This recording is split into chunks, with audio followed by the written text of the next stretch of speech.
খবর সবার? আশা করি তোমরা সবাই খুব ভালো আছো। আমি আবার ফিরে এলাম আর একটা নতুন ভিডিও নিয়ে। ভিশন ক্যালকাটা ইউটিউব চ্যানেলে তোমাদের সবাইকে স্বাগত জানাই। তাহলে বেশি কথা না বাড়িয়ে ভিডিওটা শুরু করা যাক। এই ভিডিওর মধ্যে দিয়ে বিষ্ণুর 10 অবতারের প্রথম 5টি অবতারের বর্ণনা উপস্থাপন করতে চলেছি। বিষ্ণুর প্রথম অবতার হলো মৎস্য অবতার। রাজা বৈরব সৎ মনু তর্পণ করার সময় তার হাতের তালুতে একটি ছোট মাছ দেখতে পান। মাছটি মনুকে জিজ্ঞেস করেন যে তার ধনসম্পদ এবং শক্তি মাছটিকে একটি সুন্দর বাসা দেওয়ার জন্য যথেষ্ট ছিল কিনা, কিন্তু মাছটি ক্রমাগত প্রসারিত হতে থাকে, যা মনুর সম্পদের গর্বকে ভেঙে দেয়। অবশেষে এটিকে সমুদ্রে ছেড়ে দিয়ে আসেন মনু এবং তিনি বুঝতে পারেন যে এটি বিষ্ণুরই অবতার। বিষ্ণু মনুকে আগুন এবং বন্যার মাধ্যমে পৃথিবীর আসন্ন ধ্বংস সম্পর্কে জানান দেন। মনুকে জগতের সমস্ত প্রাণীকে সংগ্রহ করে দেবতাদের দ্বারা নির্মিত একটি নৌকায় নিরাপদে রাখার নির্দেশ দেন।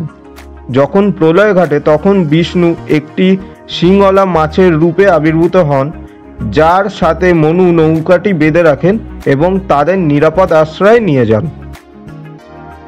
ভগবান বিষ্ণুর দ্বিতীয় অবতার হল কুর্ম অবতার। এটি হচ্ছে কচ্ছপের অবতার। সমুদ্র মন্থনের কিংবদন্তিতে দেবতা এবং অসুররা অমৃত পাওয়ার জন্য দুধের সমুদ্র মন্থন করেন। তারা মন্দার পর্বতকে মন্থনের খাদ হিসাবে ব্যবহার করেছিলেন, যা ডুবতে শুরু করেছিল। বিষ্ণুদেব পাহাড়ের ভার বহন করার জন্য কচ্ছপের রূপ ধারণ করেছিলেন, যাতে তারা তাদের কাজটিকে সম্পন্ন করতে পারেন। ভগবান বিষ্ণুর পরবর্তী অর্থাৎ তৃতীয় অবতার হল বরাহ অবতার। এইবার এই বরাহ অবতারের কাহিনীটি উপস্থাপন করতে চলেছি। ভগবান বিষ্ণুর আবাসস্থল বৈকুণ্ঠের দ্বাররক্ষী জয় এবং বিজয় 4 কুমারের দ্বারা অভিশপ্ত হন যখন তারা তাদেরকে বিষ্ণুকে দেখতে বাধা দেন। তারা বিষ্ণুর প্রতিপক্ষ হিসাবে 3 বার জন্মগ্রহণ করেছিলেন। তারা প্রথম জন্মে হিরণ্যক এবং হিরণ্যকশিপু 2 ভাই হিসাবে জন্মগ্রহণ করেন।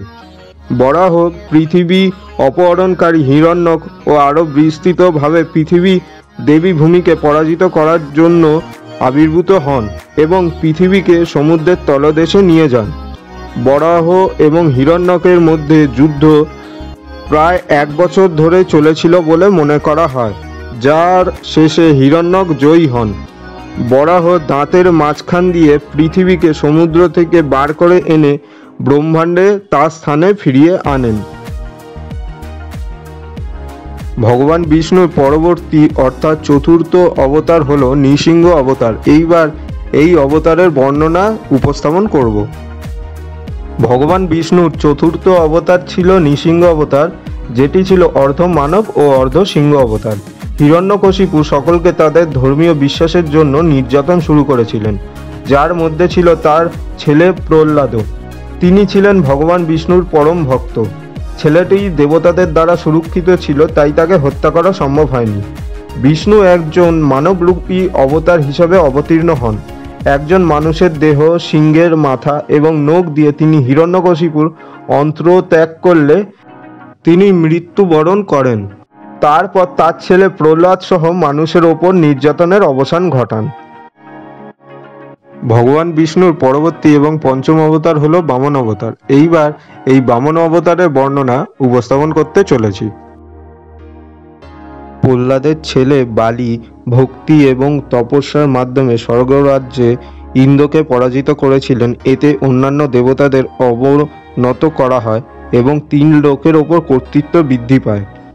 দেবতারা ভগবান বিষ্ণুর কাছে সুরক্ষার জন্য আবেদন জানান এবং ভগবান বিষ্ণু বালক বামন রূপে অবতীর্ণ হন। রাজার যজ্ঞের সময় বামন তার কাছে আসেন।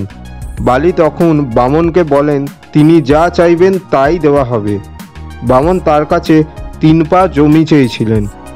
বালি তার প্রস্তাবে রাজি হয়ে যান। বামন তারপর তার বিশাল ত্রিবিক্রম রূপে অবতীর্ণ হন। প্রথম পদক্ষেপ পার্থিব রাজ্য ঢেকে দেয়। দ্বিতীয় পদক্ষেপে তিনি স্বর্গরাজ্য ঢেকে ফেলেন, যার ফলে প্রতীকীভাবে সমস্ত জীবের আবাসস্থল ঢেকে যায়। এরপর তিনি পাতালের দিকে অগ্রসর হতে থাকেন। বালি তখন বুঝতে পারেন যে ইনি হলেন বিষ্ণুর অবতার। শ্রদ্ধার সাথে রাজা বামনের পা রাখার জন্য তার তৃতীয় স্থান হিসেবে তার মাথাটি প্রদান করেন। বামন অবতার তার পাটিকে বালির মাথার ওপর রেখে অমরত্ব প্রদান করেছিলেন এবং তাকে পাতালে শাসক করে দেন। ভিডিওটা কেমন লাগলো অবশ্যই কমেন্ট বক্সে কমেন্ট করে জানিও। আর কিছুদিনের মধ্যে এই ভিডিও সেকেন্ড পার্টটা নিয়ে আসবো। তাহলে দেখা হচ্ছে পরবর্তী কোনো ব্লগে।